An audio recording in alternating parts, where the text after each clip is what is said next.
A new thing that seems to have emerged in the last few years is hosting a reveal party. Reveal parties are about getting people together to be able to share with close friends and relatives the exciting and surprising news of the gender of their soon-to-be-born baby.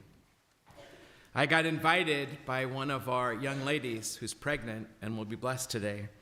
I got invited to my very first reveal party. I was really excited, actually, to be in on the surprise, to have anticipated whether it's going to be a boy or a girl. And so when I pulled into the driveway and saw both color balloons around the front door, they were blue and pink. I guess this wasn't the reveal part. It wasn't until I got into the backyard and they popped this little canister and all this blue confetti came blowing out that I got it. The messaging was clear. It's a boy. Now we know.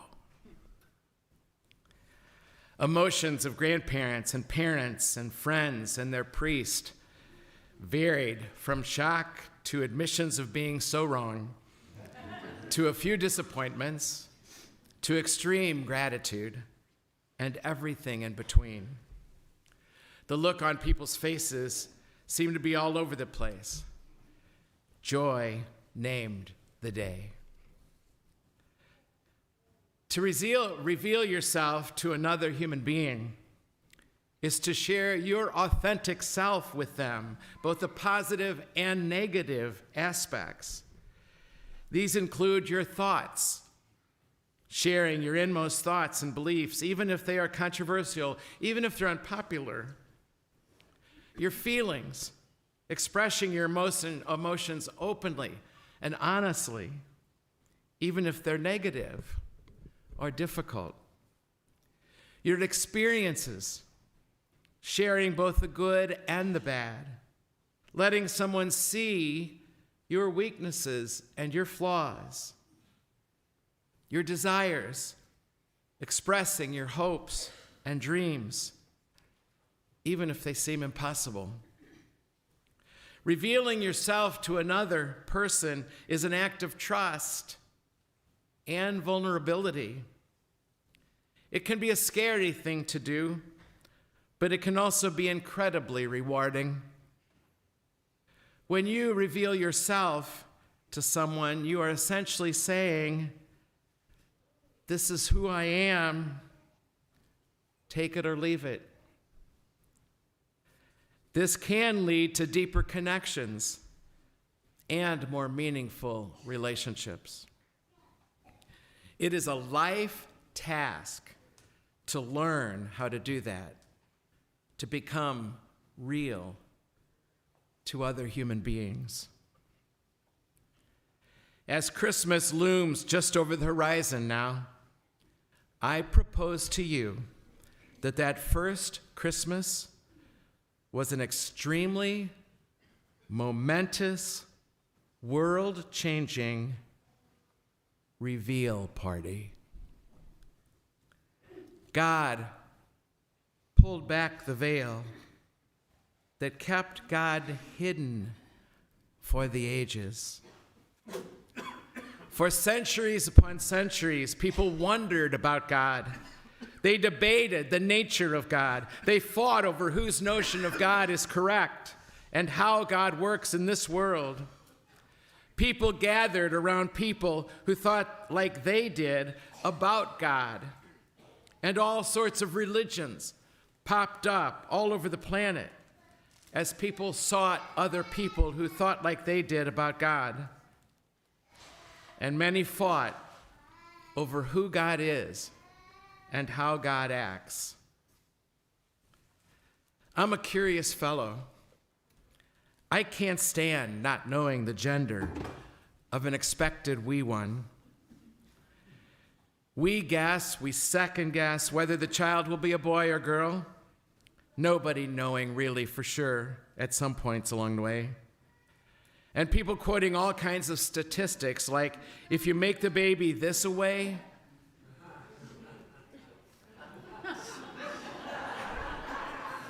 or eat these kinds of food, it's more likely to be a boy or a girl. And until that little hand cannon explodes into blue droppings on the ground in front of our awestruck faces, our eyes are wide open at the revelation, our mouths gaping before this great reveal. Because of that first Christmas, our eyes should be that big, our mouth that gaping before the mystery revealed.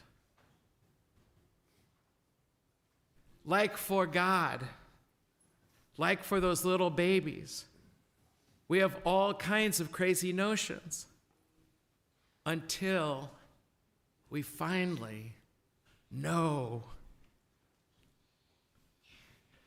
My friends, please hear this. Please hear it today.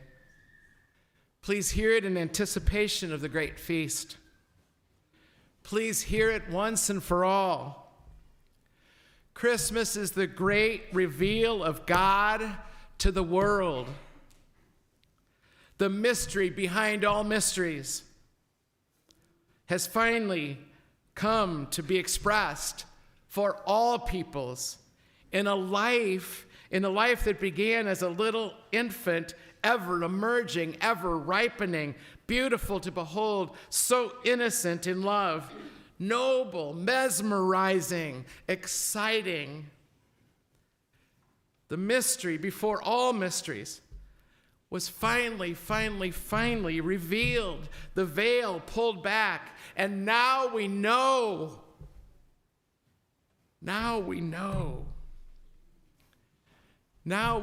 that if God is anything, God is finally self-expressed to the world in the life of this incredibly beautiful and real human being that was Jesus of Nazareth, Yeshua, this little Jewish kid. In a way, he emerged from the world and for the world as real love, as true love. Now, in him, we know that the greatest power in the universe was finally expressed, shown, lived among us in him, in all humility. Not power as with lightning bolts, not as controlling us and everything from on high like some grand puppeteer, not seeking revenge, not here to shame us, but only love, just love, manifest in an infant child, and then in who he became, how he emerged for us as God with us, as God for us. And not just any love, but as self-emptying, self-giving love. And not just any power, but the power of powerless love, the power of powerless love. The great reveal is that the power of powerless love is the only power great enough that it can actually soften the hardest heart, and that's power. That can actually soften a hard heart. That's the power of powerless love. And God, the mystery, is still manifest in this world by us who love like that, who love just like that. God is still expressed in this world wherever and whenever love happens. There is no power greater. No power greater than that. And yet, even after this great reveal, our notions of God, the mystery, are still that God is more like the pagan god, more like Zeus, than the God manifest in this life, in this Jesus. I hear it all the time when people comment about who God is and how God works. We miss the reveal. We're still so guilty of worshiping a God more like Zeus than like the God of Jesus of Nazareth, that little Jewish kid. The God Jesus believed in, the God Jesus expressed in his life and in his death. And the great reveal includes this, that our suffering is not something caused by God or that God necessarily takes away, but that our suffering has meaning and purpose no matter what it is. Our suffering has meaning and it has purpose.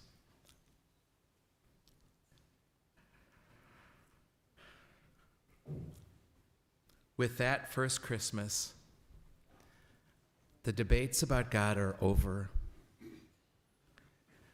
We don't have to argue anymore about who God is and how God works in this world anymore. I don't have to struggle with notions of God that leave me unsettled and insecure and still full of fear, or maybe even numb. Instead of living without fear, as Jesus told us again and again, we can. Now we know.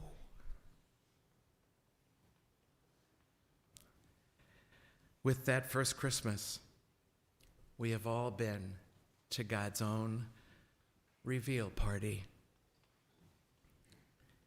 And please know that this Christmas, when the songs are sung and the bread is broken,